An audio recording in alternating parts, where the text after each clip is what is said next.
If you've seen some of my more recent videos, you'll have seen me getting some really quick solo GM speedruns on Hunter. Some of these include a 16-minute and 17-second Glassway, which is the 4th quickest solo GM Glassway ever completed, and it's sandwiched between a sea of Consecration Titans.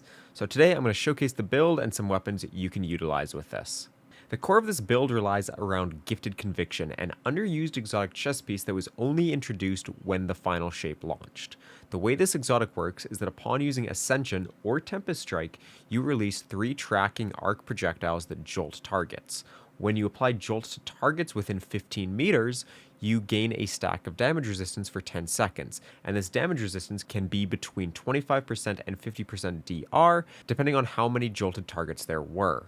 That's all this exotic chess piece does. Where this exotic chess piece becomes super strong is that there's an artifact mod this episode, so only for the next 3 weeks though, called Galvanic Armor, which is where if you're running an Arc or Prismatic subclass, you gain 30% DR while being amplified.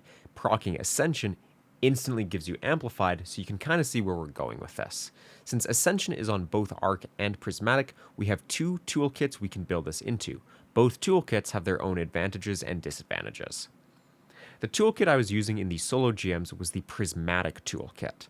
So for this loadout, I was using Purpose, Hope, Protection, Ruin, and Awakening as my fragments. Purpose gave me Woven Mail, but depending on your super, you could also get Frost Armor or Restoration. Hope allowed me to keep permanent amplified with Marksman's Dodge, because Hope increases the base cooldown of class abilities while amplified by 60%. That means you're getting your Marksman's Dodge every 12 seconds, and amplified lasts 15 seconds, so this is a permanent amplification loop.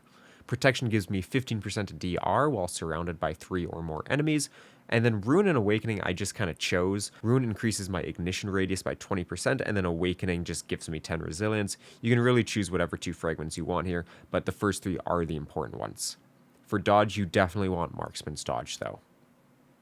For my other aspect, I chose Stylish Executioner, so that killing jolted targets puts me invis, and I can use that to my advantage to set up another Ascension in a somewhat risky scenario. What's cool about Prismatic compared to Arc is the insane amount of damage resistance you can technically have at a given time. So Woven Mail is 45%, Gifted Conviction is 50% at max, Protection is 15%, and Transcendence is 20%. So without even accounting for the Galvanic Armor artifact mod, we already have 81.3% damage resistance. If we account for that artifact mod, we now have 87% DR, and if we account for Speed Booster, which is pretty niche to get, but that's now 89% damage resistance. Now this loadout is also viable on Arc, and I know a lot of people actually prefer it on Arc, pairing it with Flow State to keep having our class ability back, also allowing us to spam Ascension non-stop. For the Arc loadout, I used Resistance, Shock, Amplitude, and Beacons as my fragments. I did find that the Arc loadout is a lot nicer to use in less difficult content or in team GMs, where everything is shooting at you at once and you don't really need that increased DR as much. Whereas in the solo GMs, I found it was a lot harder for me to survive with the Arc loadout versus the Prismatic loadout. Resistance gives us 25% DR while surrounded, Shock allows our grenades to jolt, Amplitude makes it so kills while amplified drop orbs, and Beacons lets our Arc special weapons blind targets while we are amplified. Shock could be swapped for Ions, and Beacon could also be swapped depending on what weapons you're using, but if you're using a certain sidearm, Beacons is extremely good and you're trolling if you're using any other fragment. For weapons and mods to pair this with, the cool thing is that it's also your choice. When I first found this, I was running it with the Infinite Sword loadout, and obviously we don't have infinite ammo with our swords anymore, but swords are still very much a very good choice with this, and that's because the DR allows super aggressive play with minimal risk, especially if you're using something like Attrition Orbs. I was using an Attrition Orb's Ill Omen, so every few attacks I'd create an orb on myself, which would refresh my Woven Mail timer and heal myself thanks to recuperation. The other neat thing about this exotic with swords is that Ascension procs sword-based perks. So if you ascend while holding something like a perfect 5th ergo sum, you'll actually scorch targets off of that Ascension. But this isn't only good with swords.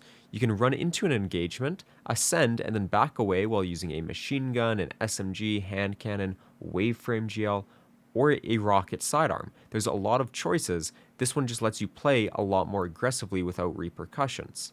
For those of us who really like to play aggressively in higher level content, my loadout recommendation is Indebted Kindness and either Dragon's Breath, Parasite, or a Sword. Dragon's Breath and Parasite, you might be like, wow, that's a really weird choice. But Dragon's Breath is really good for ad clear, and so is Parasite, and Parasite really helps take it down those high value targets quite easily. And then you can also use this with a primary of your choosing. What's really nice about this loadout too is that it's applicable in all sorts of content, and it leans into a side of Hunter you're probably not used to, since most Hunters just like to spam dodge with Combination Blow or Threaded Spike, and especially on Prismatic, I have not seen a Prismatic Hunter not use something like Liars or Calibans or Liar Synthos, Caliban Synthos in a long time. I was using this loadout with the swords in the Salvation's Edge raid recently, and it goes absolutely insane in the first, second, and fourth encounters. Second encounters, you mainly deal damage to the boss with the sword anyway, so I figured why not try it out. First and fourth are heavily ad clear encounters too, and so they really shine there. The background footage that you're watching right now is me by myself on Master Salvation's Edge, and I'm having zero trouble surviving. So if I can do this by myself on Master, you can do it in a team on Normal. The only reason I didn't like this loadout for third encounter is that it's really not good for Tormentors or long-range gameplay, such as fighting the turrets. This has a really easy gameplay loop to master too. All you do is proc Ascension, and then shoot enemies until you get your dodge back, then proc Ascension again, and repeat. And if you're using Parasite, throw in a Parasite on some beefy targets every once in a while, and just have some fun. In terms of mods you want to use on your armor, here's what I would recommend. On your helmet, I'd suggest Siphon mods, and if you're on Arc, you can use an Ashes to Assets to help with your grenade. On Prismatic, Ashes to Assets isn't needed, so you could just run something else. On your gauntlets, I ran Focusing Strike and Bolstering Detonation, so I could sometimes get my class ability back even quicker. You don't really need reload mods because Amplification increases your reload speed. Chest piece, just use resist mods based on the activity you're running. On your legs, you'll want Recuperation and Better Already, as this heals you and starts health recovery, and then either a Scavenger mod or Absolution. If you're using Parasite, the third mod should be Solar Holster, as that reloads Parasite relatively quickly and avoids you needing to spend 5 weeks reloading it yourself. On your class item, I'd recommend Special Finisher and Proximity Ward, as Special Finisher will allow you to spam Special Finishers to get Indebted Kindness ammo if you're using that, or Ergo Sum, or whatever your special weapon is.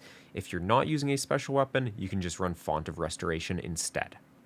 For stat mods, Resilience should be your priority, and then Discipline. You don't really need Mobility because you're using Fast of Hope or Flow State, which affects base mobility cooldown, and Amplified also gives you 50 mobility as is. Intellect is useless in PvE, so your third choice here would be Recovery, and then Strength as a fourth choice. If you do try this build, let me know in the comments what activities you tried it with, whether you liked it, and whether or not you used it on Arc or Prismatic. I found this build extremely fun, which is why I'm making this video for you today. If you enjoyed today's video, please consider dropping a like and a subscription, as it really helps out the channel and lets me make more videos like this more frequently.